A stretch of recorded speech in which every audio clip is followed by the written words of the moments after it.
하나님 말씀은 로마서 1장입니다. 신약 성경 로마서 1장 1절부터 보겠습니다.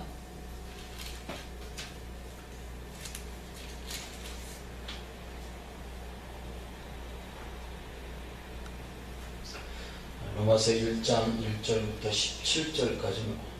7절까지 말씀입니다. 1절부터 7절까지입니다. 봉독합니다. 예수 그리스도의 종 바울은 사도로 부르심을 받아 하나님의 복음을 위하여 택정함을 입었으니 이 복음은 하나님이 선지자들로 말미암아 그의 아들에 관하여 성경에 미리 약속하신 것이라. 이 아들로 말하면 육신으로는 다윗의 혈통에서 나셨고 성결의 영으로는 죽은 가운데서 부활하여 능력으로 하나님의 아들로 인정되셨으니 곧 우리 주 예수 그리스도시니라. 그로 말미암아 우리가 은혜와 사도의 직분을 받아 그 이름을 위하여 모든 이방인 중에서 믿어 순종케 하나니 너희도 그들 중에 있어 예수 그리스도의 것으로 부르심을 입은 자니라. 로마에 있어 하나님의 사랑하심을 입고 성도로 부르심을 입은 모든 자에게 하나님 우리 아버지와 주 예수 그리스도로조차 은혜와 평강이 있기를 원하노라. 아멘. 바울에게는 평생에 가고 싶어 했던 곳이 한 곳 있었습니다. 그곳은 바울이 예수님의 명령을 최종적으로 수행할 곳이고 또 말씀의 성취를 위해서 반드시 가야만 했던 곳이기도 했습니다. 그래서 바울은 죽음을 각오하고서라도 그 임무를 완수해야만 했습니다. 당시로 보면은 그곳은 세상 끝이었습니다. 바울의 입장에서 보면 그곳이야말로 주님이 자신에게 위임한 모든 일을 마칠 수 있는 그런 곳이었을 겁니다. 바울이 그토록 가고 싶어 했던 그곳은 당시 전 세계를 지배했던 제국의 본고지였던 로마였습니다. 로마는 이방 나라를 대표하는 곳이었고 또 복음을 원활하게 전 세계로 전파할 수 있는 전초기지와 같은 곳이었습니다. 하지만 바울은 예수님과 함께 다닌 적도 없었고 그분으로부터 직접 말씀을 들은 적도 없었던 인물이었습니다. 그런데 그럼에도 불구하고 바울은 예수님으로부터 사도로 임명을 받게 됩니다. 그런 까닭에 바울은 자주 사람들로부터 자신의 사도직에 대해 의심을 받곤 했습니다. 사실 바울은 사람들로부터 사도로 인정받기에는 불리한 점이 많았을 것입니다. 방금 언급한 것처럼 바울은 예수님의 직접적인 제자가 아니었어요. 그러니까 사도로 임명받기 위한 조건 중에 하나가 뭐냐면 예수님의 제자라는 사실.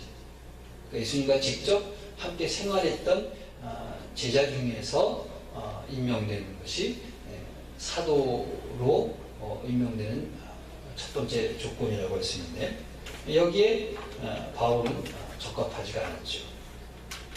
그런가 하면 그는 오히려 그리스도인을 핍박하는데 주도적인 역할을 했던 인물이었습니다. 따라서 사람들이 바울을 경계하는 것은 당연했을 겁니다. 그래서 늘 사도직을 의심받았기에 바울은 자신의 사도됨을 먼저 사람들 앞에 입증하지 않으면 안 되었던 것이죠. 처음에 예수께서 직접 사도로 임명하신 제자의 수는 모두 12명이었어요. 예수께서 12명의 제자를 사도의 수로 정하신 데는 이유가 있습니다. 12의 의미는 이스라엘 전체를 의미하는 12지파를 상징하는 것이었기 때문입니다. 그래서 12명의 제자를 통해서 12지파의 모든 이스라엘에게 복음을 증거하게 하신다는 뜻을 이제 갖게 되었던 것입니다. 그래서 12지파라고 하는 것은 이스라엘 전체를 의미한다고 했을 때 제자의 수 12, 즉 사도의 열둘이라고 하는 의미는 결국 온 세상에 있는 하나님의 백성들을 지칭할 때 지칭하는 그런 의미를 담고 있다고 볼 수 있는 것이죠. 그런데 특이한 것은 실질적으로 12제자의 복음 사역이 이방 세계에서 그렇게 많이 등장하지 않고 있었다는 겁니다. 물론 그렇다고 해서 사도들이 복음을 전하지 않은 것은 아닙니다. 하지만 여기에서 중요한 사실은 바울이 이방인들을 위해서 부름받은 제3의 사도였다는 거예요. 그러니까 12제자를 제외하고 특별히 이방인들을 위해서 부름을 받은, 택함을 받은 사도로서 바울이 등장하게 됐다는 것이죠. 그래서 바울은 이러한 확신 속에 항상 자신이 예수님으로부터 임명된 사도임을 강조할 수밖에 없었던 것입니다.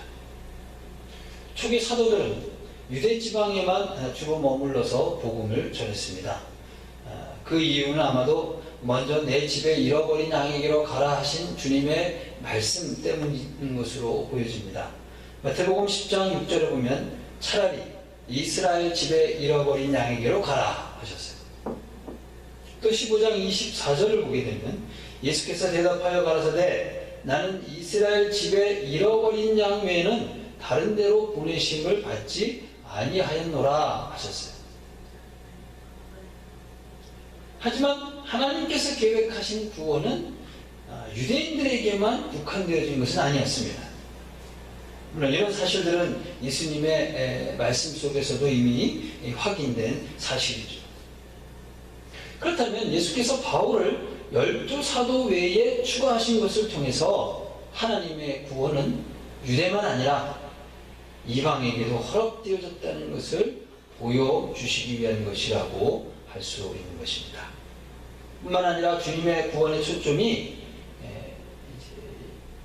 유대인들에게서 넘어서서 주로 이방인들에게 맞추어져 있다는 사실 또한 바울의 사역의 내용 속에서 확인할 수 있게 됩니다. 만약에 복음 전파의 구원이 국가적인 이스라엘에서 끝난다면 우리의 구원은 아무런 의미가 없을 겁니다. 따라서 12사도 이외의 사도로 바울이 선택된 것은 이스라엘을 포함한 이방인의 구원을 염두에 두신 하나님의 선택이었다는 것은 부인할 수 없는 사실일 것입니다. 어쨌든 바울은 이런 하나님의 구원 계획 하에서 사도 대열에 합류할 수 있게 되었습니다. 이렇게 해서 주님의 구원은 이 땅에 창조되어진 모든 자에게 허락된 선물이 되었던 겁니다. 바울은 오늘 로마서 서두에서도 어김없이 자신의 사도됨을 말합니다. 그리고 자신이 왜 사도로 부름을 받았는지를 설명하죠. 예수께서 바울을 사도로 선택하신 이유에 대해서 1절에서 이렇게 소개하고 있습니다. 하나님의 복음을 위하여 택정함을 입었다 했습니다. 그러니까 바울은 하나님의 복음을 위해서 택함을 받은 사람이었습니다. 그래서 바울은 자신이 그리스도의 사도로서 전하게 될 복음에 대해서 설명을 하고 있는 것입니다. 그렇다면 바울이 전하고자 했던 복음은 과연 무엇을 말하고 있는 것일까요? 우리는 막상 복음이 무엇이냐 이렇게 물으면 선뜻 대답을 못합니다. 어떤 사람들은 복음을 많이 오해하는 경우도 있습니다. 우리가 예수를 믿는 이상 헛된 길로 빠지지 않으려면 먼저 복음이 무엇인지에 대해서 분명히 알아야 할 것입니다. 바울은 그래서 본문 2절에서 복음이 무엇인지를 설명하지요. 이 복음은 하나님이 선지자들로 말미암아 그의 아들에 관하여 성경에 미리 약속하신 것이라 했습니다. 자, 여기 보게 되면 그의 아들에 관한 것이라는 것을 알 수 있죠. 이제 그의 아들에 관한, 복음의 내용이 그의 아들에 관한 것이라는 것인데, 그렇다면 그의 아들이면 누구의 아들을 말하는 걸까요? 하나님의 아들을 의미합니다. 그래서 하나님께서 자신의 아들에 관한 이야기들을 선지자들을 통해서 미리 계시하셨다는 겁니다. 그리고 그 아들에 관한 이야기가 성취되어질 것을 미리 약속하셨다고 말합니다. 그렇다면 그 아들에 관한 이야기가 도대체 어떤 이야기일까요? 그 이야기가 어떤 이야기인지를 이야기하기 앞서서 우선 알아야 할 것이 하나 있습니다. 그것은 복음의 주체가 되신 이 아들이 누구인가 하는 겁니다. 3절과 4절을 보겠습니다. 여기에서 바로 이 아들에 대해서 서술을 하고 있는데, 이 아들로 말하면 육신으로는 다윗의 혈통에서 나셨고 성결의 영으로는 죽은 가운데서 부활하여 능력으로 하나님의 아들로 인정되셨으니 곧 우리 주 예수 그리스도시니라. 바울이 설명하고 있는 예수님에 대해서 정리하면 이렇습니다. 첫째는 예수 그리스도는 하나님의 아들이라. 구약시대는 예수 그리스도가 누구인지를 알지 못했습니다. 물론 그리스도라는 말이 이제 헬라어로 메시아라는 뜻이거든요. 그러니까 그 메시아라는 말은 히브리 말이고 그리스도라는 말은 헬라 말이에요. 같은 뜻을 담고 있어요. 그러니까 메시아라는 말은 구약시대에 있었지만 그 메시아가 예수님이시다 하는 사실과는 연관시킬 수 없었겠죠. 왜냐하면 예수라는 이름을 갖기는 신약시대에서 갖게 되셨기 때문입니다. 그런데 그럼에도 불구하고 성경은 그 예수 그리스도에 대해서 이미 구약의 많은 선지자들의 입을 통해서 말씀되어진 사실이라고 말하고 있다는 것입니다. 그래서 우리는 구약 성경을 무시할 수 없는 거예요. 이미 하나님의 약속이 성취되어진 시대에 살고 있다 할지라도 구약 말씀을 제대로 이해하지 못하면 신약에 계시된 예수 그리스도에 대한 이해가 부족할 수밖에 없다는 겁니다. 히브리서 1장 1절에서 2절을 보면 옛적의 선지자들로 여러 부분과 여러 모양으로 우리 조상들에게 말씀하신 하나님이 이 모든 날 마지막에 아들로 우리에게 말씀하셨다 그랬어요. 그러니까 하나님께서 말씀하신 그 말씀의 내용이 바로 예수 그리스도에 대한 말씀이셨다는 겁니다. 그런가 하면 신약에서는 예수님 자신이 스스로를 증거하셨고 이제는 사도와 신자들 그리고 무엇보다도 우리 안에 역사하시는 성령을 통해서 증거되고 계신다는 사실입니다. 하나님께서 계시하신 그 내용은 다름 아닌 그리스도 예수께서 하나님의 아들이 되신다는 것이에요. 그런데 아들이라고 해서 하나님은 못한 분이라는 것은 아닙니다. 예수님은 하나님과 함께 우리를 창조하신 분이셨습니다. 히브리서 1장 2절을 보면 이 아들을 만유의 후사로 세우시고 또 저로 말미암아 모든 세계를, 그래서 예수님은 바로 하나님의 아들이시지만 창조주 하나님이시기도 하다 하는 사실을 알 수가 있는 것이죠. 두 번째는 그 하나님의 아들이 우리의 구원을 위해서 다윗의 혈통으로 나셨다는 겁니다. 다윗이 누굴까요? 이스라엘 역사상 다윗만큼 하나님께 인정을 받았던 왕이 없었죠. 그래서 역대 이스라엘 왕 가운데 유일하게 다윗만이 메시아를 상징하는 인물로 제시되었던 것입니다. 그는 항상 예수 그리스도의 모형으로 불려졌고 하나님의 왕 되심을 가장 잘 드러냈던 왕으로 소개되고 있습니다. 그래서 백성들은 이 다윗 왕을 통해서 하나님이 누구이신지, 하나님이 어떠한 분이신지를 배우게 되고 또 다윗의 통치를 통하여 하나님의 나라를 하나님께서 어떻게 다스리시는가, 그 하나님 나라의 성격에 대해서 배울 수 있는 계기가 되었던 것이죠. 그렇다면 다윗으로 하여금 계속 나라를 다스리게 하시면 될 것을 왜 하나님의 아들이 필요했을까요? 그것은 인간이 다스리는 나라와 왕은 본질적으로 불완전하고 유한하기 때문입니다. 그 모든 것들은 다만 하나님의 어떠하심과 그분의 나라에 대한 맛보기에 불과했던 것입니다. 그리고 그 맛보기의 절정이 바로 예수님이셨던 것이죠. 그래서 이스라엘 백성들은 다윗의 왕위를 이은 진정한 왕이 오셔서 이 땅에 하나님 나라를 세울 것이라는 소망 가운데 살아야 했던 것입니다. 바울은 바로 그 왕이 지금 사람의 모습을 하고 세상에 오신 예수 그리스도라고 말하고 있었던 것입니다. 그러면 왜 예수께서 사람의 몸을 입고 세상에 오셨던 것일까요? 이 사건 속에는 구원의 놀라운 비밀이 담겨 있습니다. 비록 예수께서 사람의 몸을 입고 사람이 되셔서 사람처럼 사시다 가셨지만 그렇다고 해서 예수님이 사람은 아니죠. 만약 예수께서 사람으로 오셔서 죽는 것으로 끝을 맺으셨다면 우리의 구원은 없었을 겁니다. 문제는 우리의 죽음이 예수님의 죽음으로 끝이 났다면 우리의 죽음은 우리의 죄로 인해 받은 형벌에 지나지 않았을 겁니다.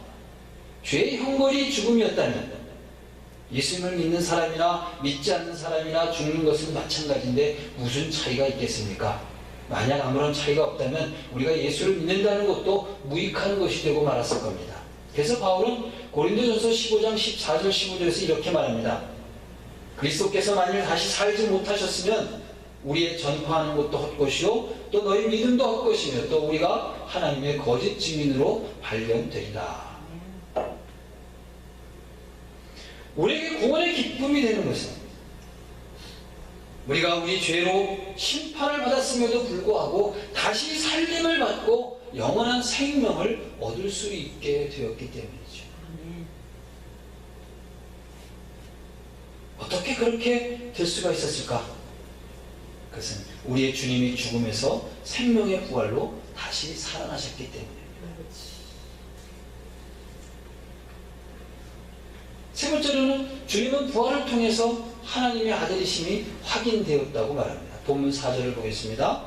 성결의 영으로는 죽은 가운데서 부활하여 능력으로 하나님의 아들로 인정되셨으니 곧 우리 주 예수 그리스도시니라. 근데 여기 보면 좀 납득하기가 좀 힘든 부분이 하나 있어요. 부활하여 능력으로 하나님의 아들로 인정되었다. 그러면 예수님께서 이제는 하나님의 아들이 아니셨는데 부활한 다음에 하나님의 아들이 됐다는 말인가요?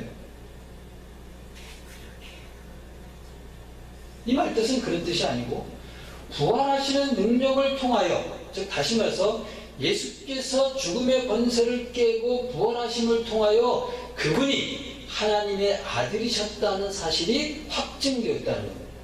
인정됐다는 얘기예요. 비로소. 그러니까 그 전까지는 예수님이 하나님의 아들이신지 아닌지 긴가민가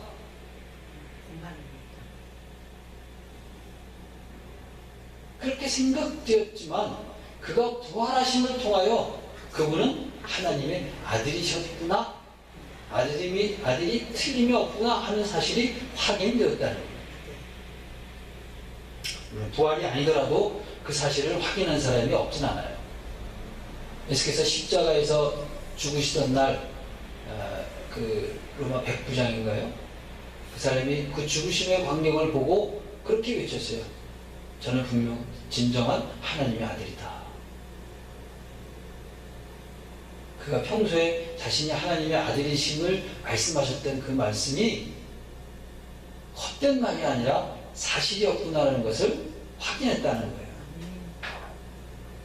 그는 죽음을 보고도 확인했어요.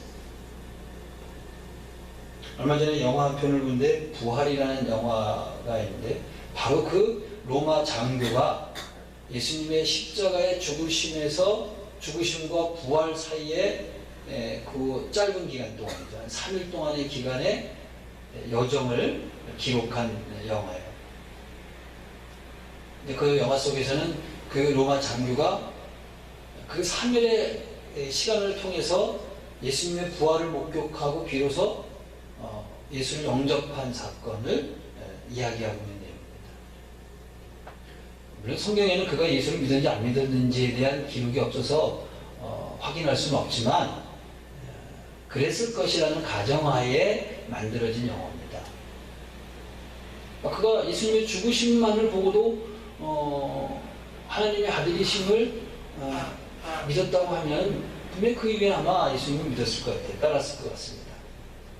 아무튼 부활을 통해서 예수님은 인간이 아닌 하나님의 아들 되심을 확증하는 계기가 되었다는 것이죠. 그리고 예수님의 부활은 우리의 부활을 확정짓는 첫 열매가 되신 거예요. 예수께서 부활하심을 통하여 예수를 믿는 모든 사람들도 다 영생하는 부활로 다시 살아나게 된다는 거죠. 여기에 우리의 소망이 있는 겁니다. 우리의 죄가 주님의 죽으심으로 우리의 죽음을 대신하신 것처럼 우리의 부활도 예수 그리스도의 부활로 말미암아 확증되었던 것이죠. 우리도 언젠가는 예수님처럼 부활의 기쁨과 영광을 맛보게 될 것입니다. 예수님은 우리의 완전한 구원을 위해서 인간이 되셨고 모든 자 가운데서, 모든 죽은 자 가운데서 육체 부활을 하셨던 것입니다. 예수님은 하나님이 아니십니까? 그러면 한 번 죽은 것으로 족할 것인데 무엇이 답답하셔서 인간의 몸으로 다시 부활하셨을까요? 왜 예수께서 이처럼 구차한 절차를 통해서 하나님의 신분으로 다시 돌아가셔야 했느냐 하는 것입니다. 거기에는 바로 우리의 구원을 아무도 빼앗아 갈 수 없게 하시려는 하나님의 절대적인 의지가 담겨 있기 때문입니다. 그래서 주님은 유일하게 인간의 몸을 가지신 하나님이 되셨습니다. 성부 하나님도 영이시고 성령 하나님도 영이셔요. 그런데 아들 하나님만이 사람의 몸을 가지셨어요. 인간의 몸을 가지셨어요. 그래서 우리는 다시 오실 때 그 주님을 볼 수 있는 겁니다. 그 주님이 십자가에서 죽으셨던 바로 그 주님이라는 사실을 확인할 수 있는 거예요.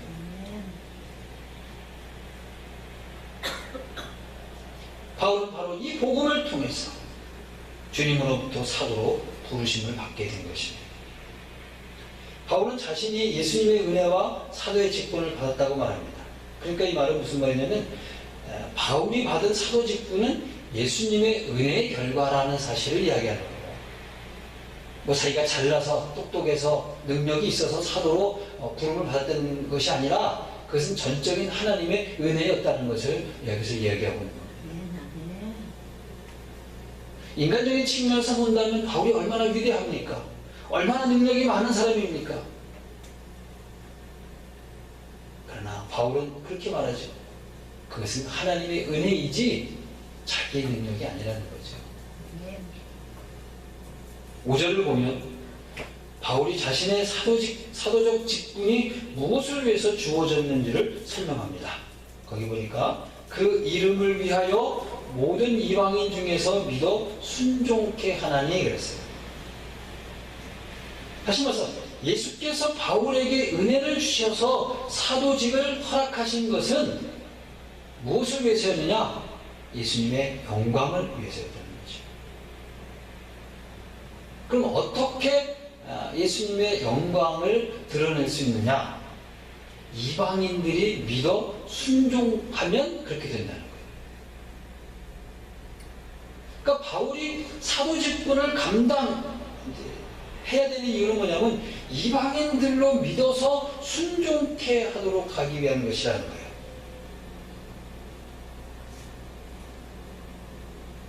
근데 여기서 우리가 한 가지 깊이 생각해 보아야 할 것은 인간은 어떤 이유로도 스스로 하나님께 순종할 수 없다는 사실입니다. 그럼 우리가 어떻게 하나님께 순종할 수 있을까? 오늘 본문 말씀에서 그 답을 주고 있죠. 바로 예수를 믿는 믿음이 전제될 때만이 우리는 하나님께 온전한 순종이 가능하다는 사실입니다. 그러니까 믿음이 없이는 하나님께 순종할 수 없어요. 믿음이 없이는 우리는 하나님을 기쁘시게 할 수 없어요. 그러니까 우리가 하나님 말씀에, 하나님의 모든 말씀에 순종할 수 있다는 것은 곧 우리에게 믿음이 있다는 것을 말하는 거죠. 근데 우리가 순종하지 못한다는 건 뭘 의미합니까? 우리에게 믿음이 없다는 거예요. 우리의 믿음을 위해서 바울은 사도로 부름을 받았고 복음을 통해 사람들에게 믿음을 심어주게 되었던 겁니다. 그 결과 믿음의 사람들이 비로소 예수께 순종할 수 있게 된 것이죠. 따라서 우리의 순종은 우리의 믿음을 기초로 할 때 가능합니다. 온전한 순종은 온전한 믿음이 있을 때만이 가능합니다. 믿음이 없이는 하나님을 결코 기쁘시게 할 수 없습니다. 바울은 복음을 통해서 하나님의 은혜가 사람들에게 주어진 사실을 알게 해야만 했습니다. 여기에서 예수를 믿는 우리 역시 예외일 수 없습니다. 그것은 먼저 믿은 자들의 책임입니다. 의무입니다. 우리가 누군가로부터 복음을 듣고 그로 말미암아 믿게 되었다면 믿는 자로서 또 누군가에게 복음을 전하여 그들로 믿게 하는 것이 우리가 해야 할 일들이라는 거예요. 비록 우리가 사도와 같은 자가 될 수는 없지만 우리가 주님으로부터 구원을 받게 된 절차는 똑같은 겁니다. 사도로 해서 구원이 특별한 것이 아닙니다. 우리는 모두 하나님의 사랑과 은혜를 힘입어서 다 같은 구원을 받은 자들이 됐습니다. 우리는 분명 모두 하나님의 사랑을 받은 자임에 틀림이 없습니다. 그래서 멸망의 길에서 이제 생명의 길로 옮겨가는 자들이 되었습니다. 이제 그리스도 예수 안에서 죽은 자나 죽게 된 자들은 부활의 소망을 가지고 그들을 기다리게 될 것입니다. 부활에 대한 소망을 가지고 살아가는 것은 예수를 믿는 사람들에게는 없어서는 안 될 필수 조건입니다. 그러나 어떤 사람들처럼 소망만 바라고 이 세상에서 전혀 일하지 않으려고 하는 사람이 되어서는 안 될 것입니다. 이 세상에 소망을 둘 곳이 없고 세상의 모든 것은 다 무익하니 세속의 모든 연을 끊고 초야에 묻혀서 사는 자가 되어서도 안 된다는 말입니다. 그럼 우리는 어떻게 살아야 할까요? 첫째는 우리가 부르심을 받은 그대로 사람들에게 그리스도의 복음을 증거하는 삶을 살아야 한다는 겁니다. 예수님이 하나님의 아들이심을 증거해야 합니다. 그분이 하나님이시면서 왜 인간이 되셔야 했는지를 사람들에게 알려야 하는 것이죠.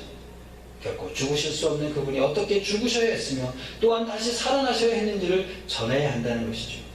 이 모든 것이 다 우리를 위해서 특별히 세우신 하나님의 계획이었다는 사실을 사람들 앞에 증거하는 것이 믿는 자로서 해야 할 도리다 하는 것이죠. 두 번째는 복음의 말씀에서 떠나지 말아야 한다는 겁니다. 전하고 알리는 일에는 사실 전문 세일즈맨이 우리보다 훨씬 더 잘할 겁니다. 물건을 파는 사람들은 물건을 사는 사람들에 대해서는 전혀 생각하지 않죠. 아주 식보가 고약한 사람들은 불량 제품을 팔아먹고는 자취도 흔적도 없이 사라져버립니다. 어쨌든 세상에서 대부분 물건을 파는 사람들은 매상 몰리고 이윤을 남기는 일에만 관심을 갖습니다. 요즘은 신용사회라고 해서 사후 서비스가 향상되었다고 하지만 그것도 따지고 보면 자신들의 재산 증식의 한 방법에 불과합니다. 그렇다면 예수를 전하는 사람들은 어떻게 할까요? 이러한 세일즈맨처럼 전문적인 어떤 지식과 방법을 가지고 사람들에게 복음을 전해야 하는 걸까요? 우리는 무슨 매상을 올리는 사람도 아니고 이윤을 많이 남기려고 장사하는 사람들도 아닙니다. 복음은 우리를 구원하시는 하나님의 능력이며 또한 의지라고 했습니다.